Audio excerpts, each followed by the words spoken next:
Assalamualaikum dan salam sejahtera. Utama TVS edisi 14 Jun 2021 bersama saya Kazari Afindi dan ini antara paparan utama malam ini.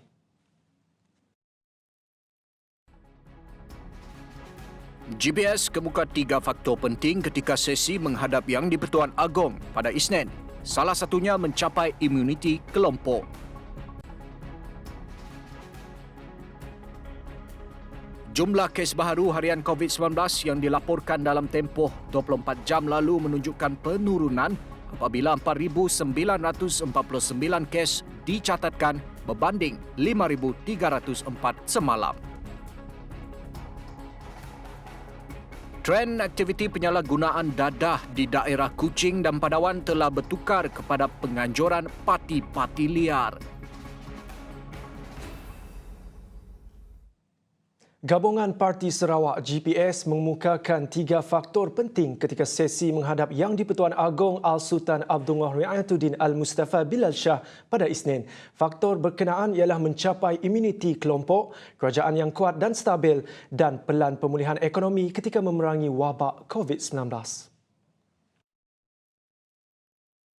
Dalam kenyataan bersama yang dikeluarkan selepas sesi menghadap yang berlangsung secara persidangan video dan diketuai Pengerusi GPS Datuk Patinggi Abang Johari Tun Openg itu, Gabungan Kerajaan Negeri memaklumkan bahawa program vaksinasi di Sarawak akan dipercepat dan diselesaikan pada Ogos untuk mencapai imuniti kelompok. Kenyataan itu ditandatangani oleh Presiden Parti Rakyat Sarawak PRS Tan Sri Dr. James Jemuk Masing, Parti Rakyat Bersatu Sarawak SUPP Datuk Sri Dr. Sim Koi Hian dan Parti Demokratik Progresif PDP Datuk Sri Tiong King Sing yang menyatakan persetujuan bersama-sama Abang Johari yang juga Ketua Menteri telah mengemukakan perkara penting kepada Seri Paduka Baginda.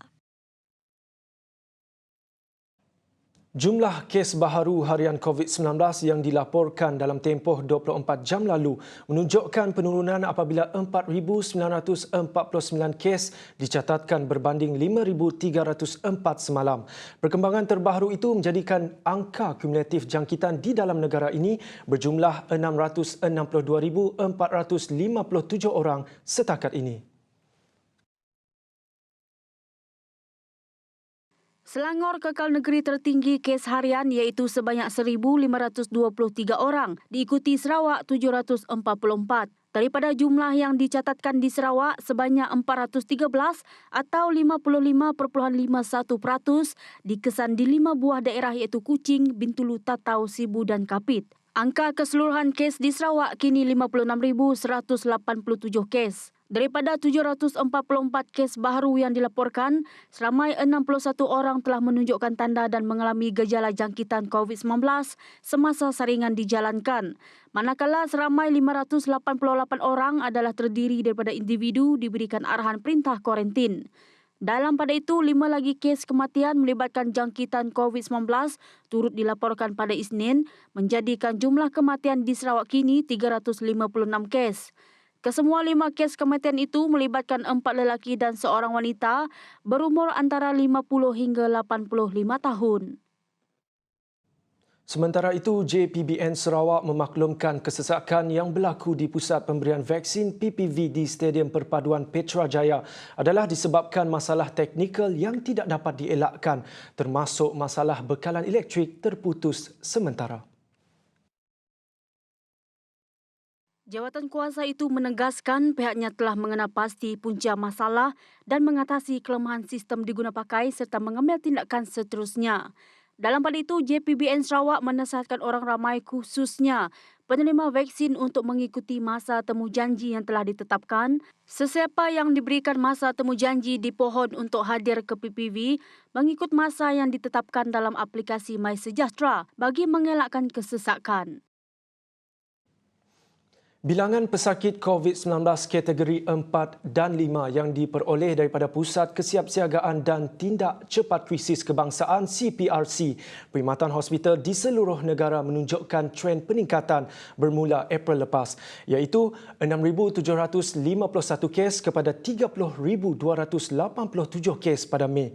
Menurut Menteri Kesihatan Datuk Seri Dr. Adam Baba, peningkatan kes bagi kedua-dua kategori tersebut dijangka meningkat bulan ini memandangkan setakat Ahad terdapat 22,857 kes direkodkan di seluruh negara. Pesakit kategori 4 adalah mereka yang memerlukan oksigen, manakala kategori 5 adalah pesakit yang memerlukan bantuan pernafasan. Berikutan situasi melibatkan kategori 4 dan 5 itu, Dr. Adham berkata kapasiti penggunaan katil di unit rawatan rapi ICU kini mencapai 97%. Jelasnya pada ketika ini terdapat 1,767 katil ICU di seluruh negara, termasuk di Hospital Kerajaan dan Hospital Angkatan Tentera Malaysia ATM, dan jumlah pesakit yang sedang menjalani rawatan rapi adalah seramai 1,161.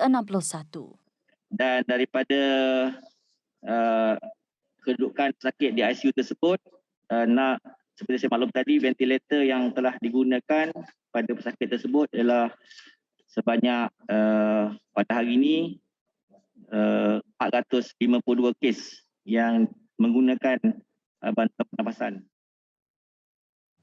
Kerajaan melalui Jawatankuasa Khas Jaminan Akses Bekalan Vaksin JKJAV membuat keputusan mengaktifkan fasa keempat program imunisasi bagi mengawal penularan wabak.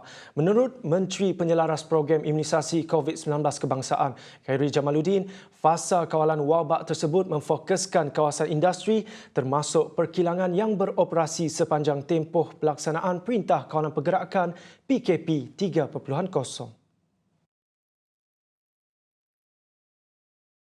Fasa tersebut akan diperluaskan secara berperingkat kepada sektor-sektor lain bagi memberi perlindungan kepada sektor tersebut. Langkah ini, jelas Khairi, adalah penting untuk mengimbangi kepentingan ekonomi dan kesihatan rakyat. Akan mula dengan beberapa sektor-sektor industri pada minggu ini, di mana satu usaha PPV industri akan diselaraskan oleh Kementerian Perdagangan Antarabangsa dan Industri, terutamanya bagi sektor perkilangan yang beroperasi seperti PKP.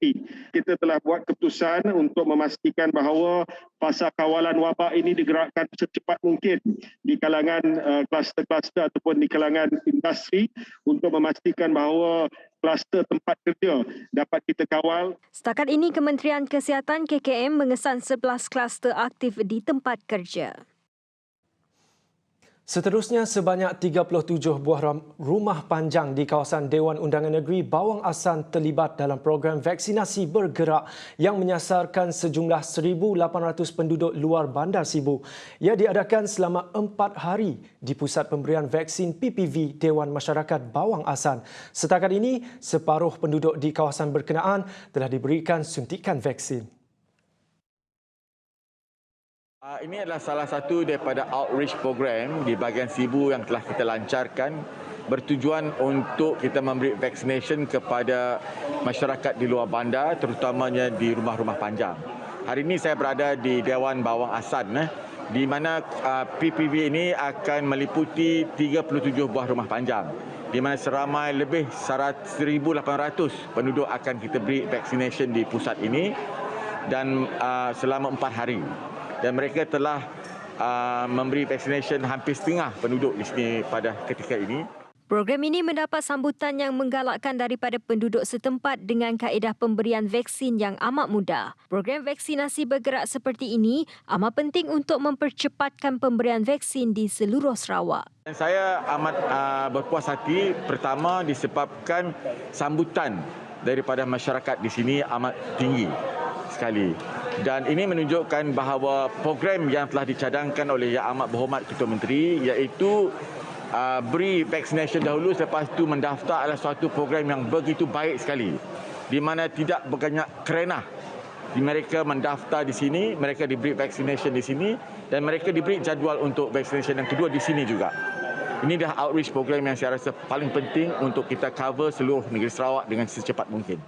PPV Dewan Masyarakat Bawang Asan adalah PPV bergerak pertama di bahagian Sibu yang mula beroperasi pada 12 Jun lalu dan mampu menampung pemberian vaksin sebanyak 500 suntikan sehari. Untuk rekod, seramai 22 orang kaki tangan Kementerian Kesihatan KKM terlibat sepanjang 4 hari program tersebut berlangsung.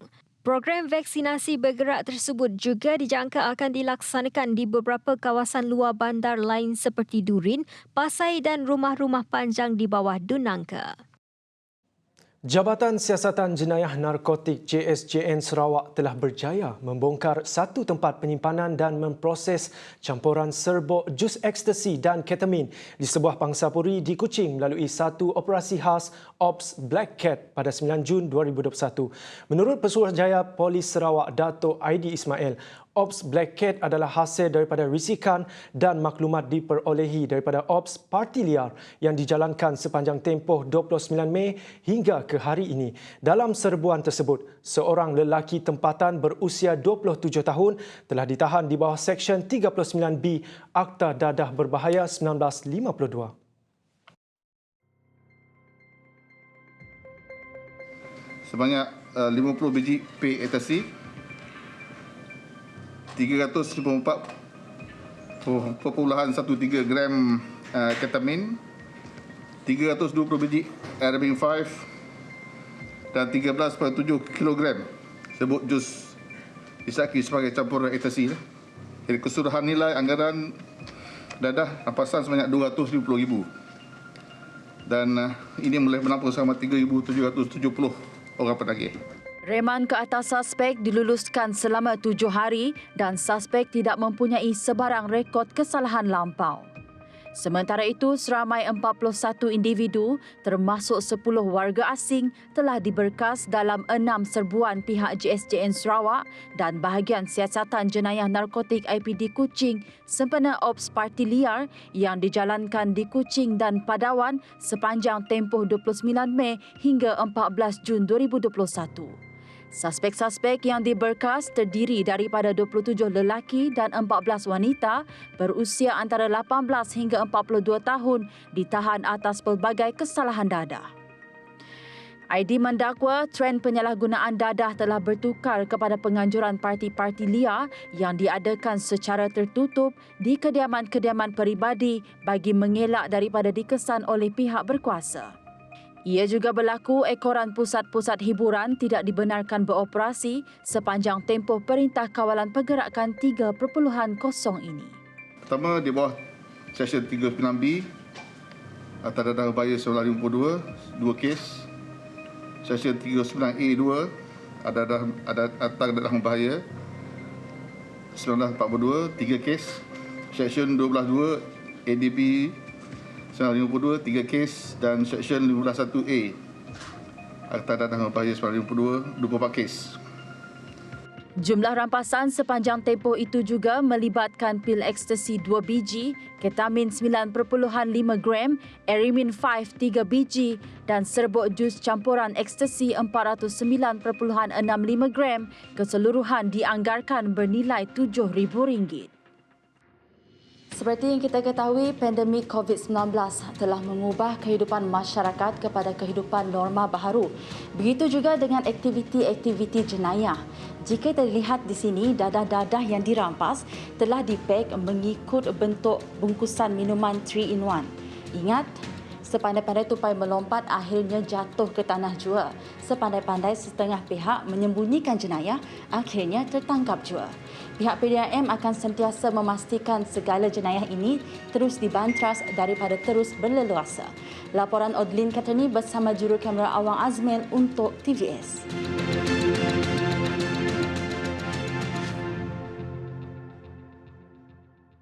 Lagi perkembangan dalam negeri, seorang wanita berusia 63 tahun sempat menyelamatkan diri dalam kejadian kebakaran yang berlaku di rumahnya di Taman Desa Wira, Batu Kawah, Kuching pagi Isnin.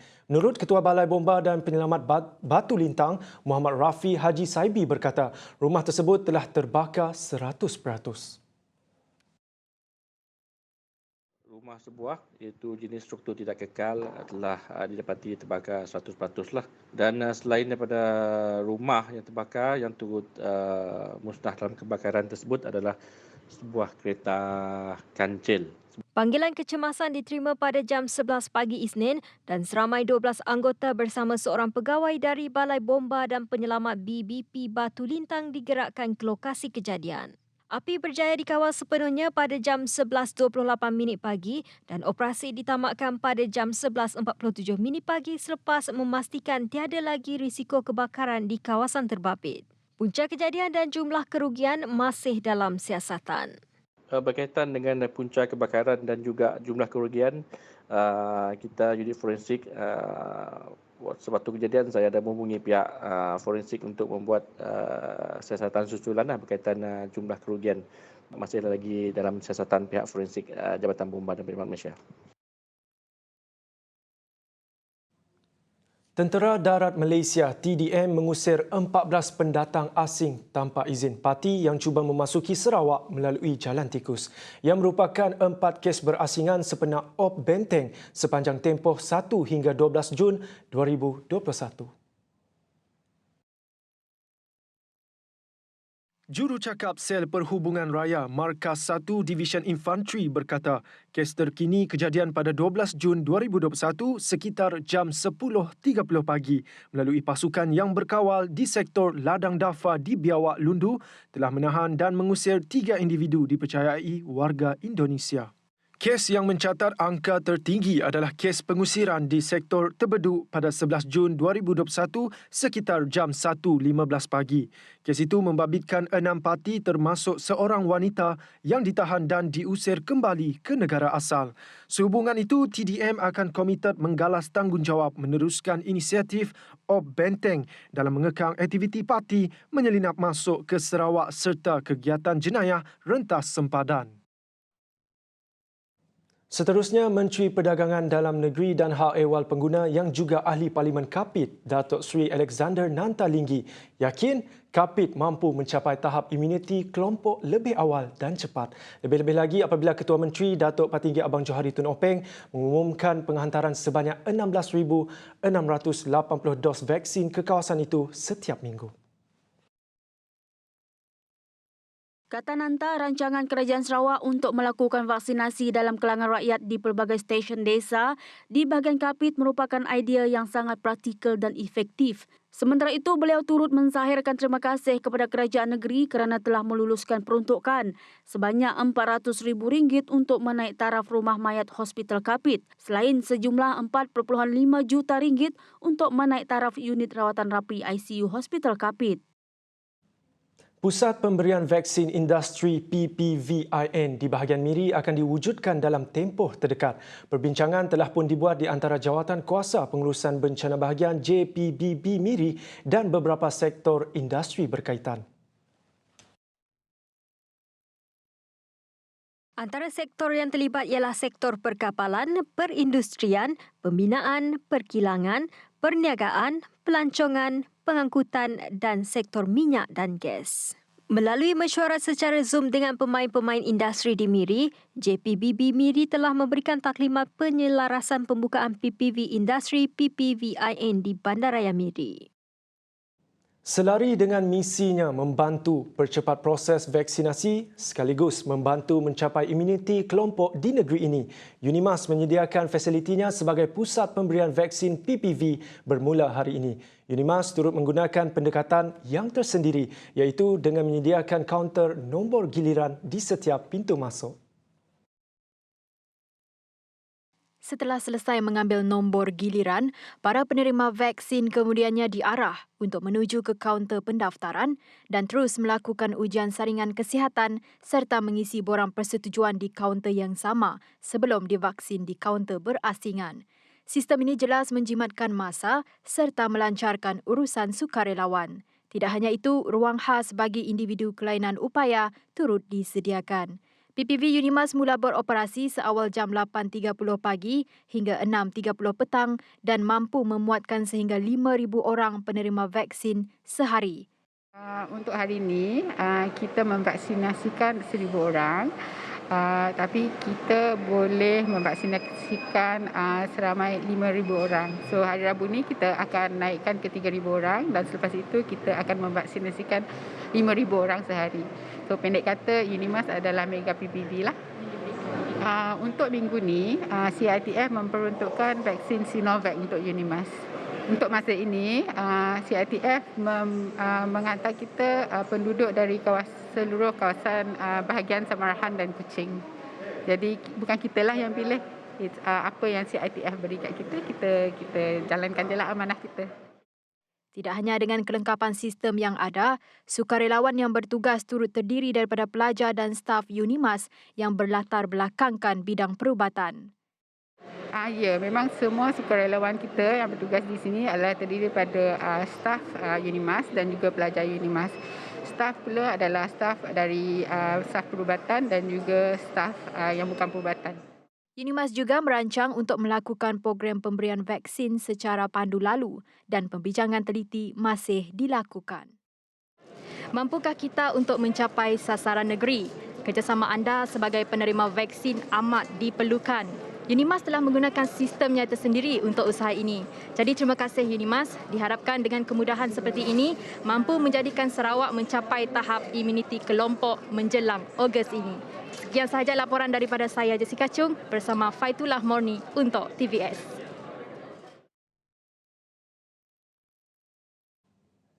Vaksin COVID-19 yang diberikan kepada para penerima dalam program imunisasi COVID-19 kebangsaan mempunyai fungsi yang sama iaitu untuk memperkuatkan imun tubuh seseorang daripada jangkitan wabak COVID-19.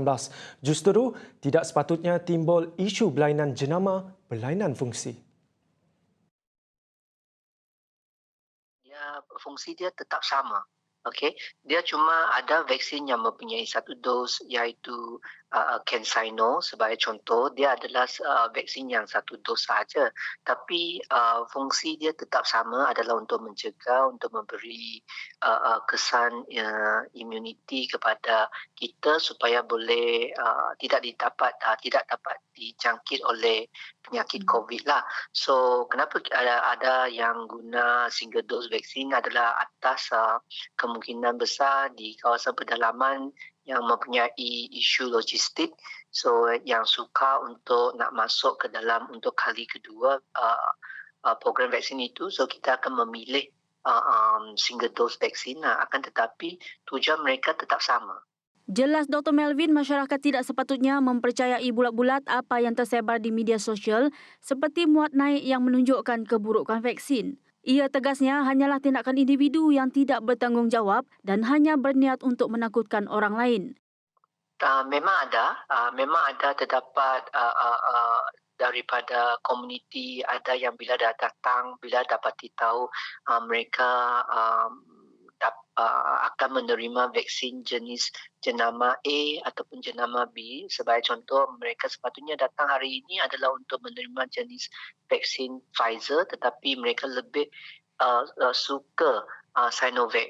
Tetapi itu kemungkinan mendapat mereka berpendapat sedemikian adalah atas sebab mereka tidak faham ataupun apa perbezaan antara dua vaksin tersebut. So mereka mendapat maklumat daripada media sosial dan sebagainya. Dalam perkembangan lain, Dr. Melvin mengingatkan masyarakat untuk mengikuti masa temujanji yang telah ditetapkan. Ini kerana penetapan masa tersebut dibuat bagi mengelakkan kesesakan yang boleh mengakibatkan penularan wabak COVID-19 semasa para penerima menerima suntikan vaksin di Pusat Pemberian Vaksin PPV.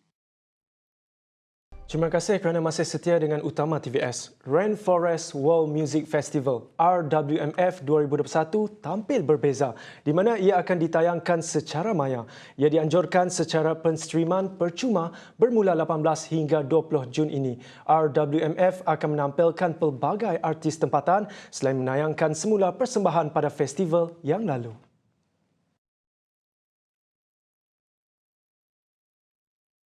Di saat penularan COVID-19 ketika ini adalah penting untuk mengembalikan acara yang ikonik ini walaupun hanya secara maya. Para penonton khususnya peminat setia festival ini akan mendapat pengalaman tontonan luar biasa. Antara bakat tempatan yang akan membuat persembahan termasuk Alina Murang, Kemada, Nading Rhapsody, Adadau dan Sang Rawi. Alina Murang yang sudah membuat persembahan di pentas RWMF sejak tahun 1998 berasa teruja untuk mempersembahkan lagu terbaharunya.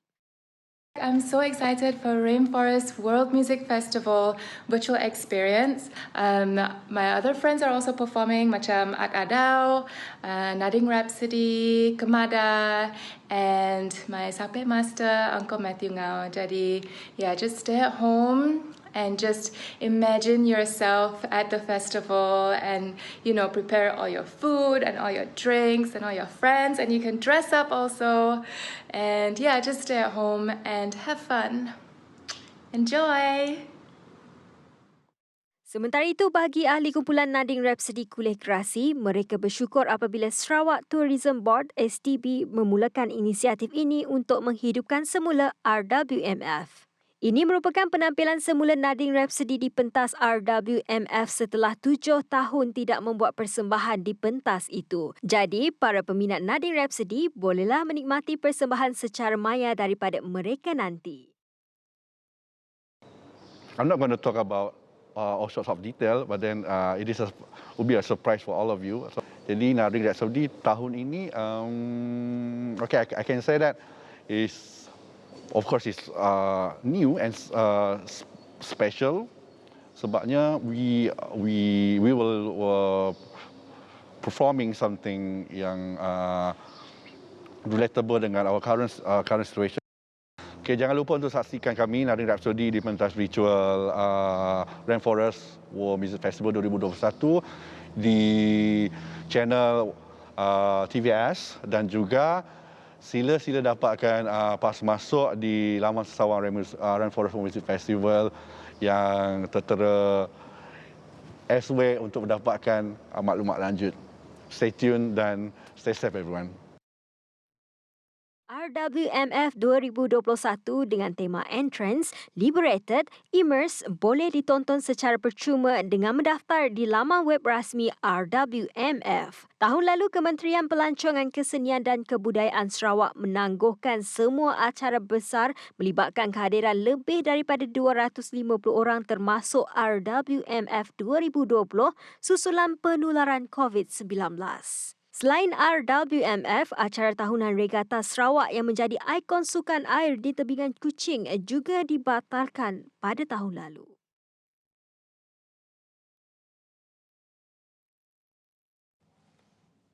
Sekian saja Utama TVS malam ini bersama saya Ghazali Afindi. Kami mengucapkan dulu, salam hormat dan selamat malam.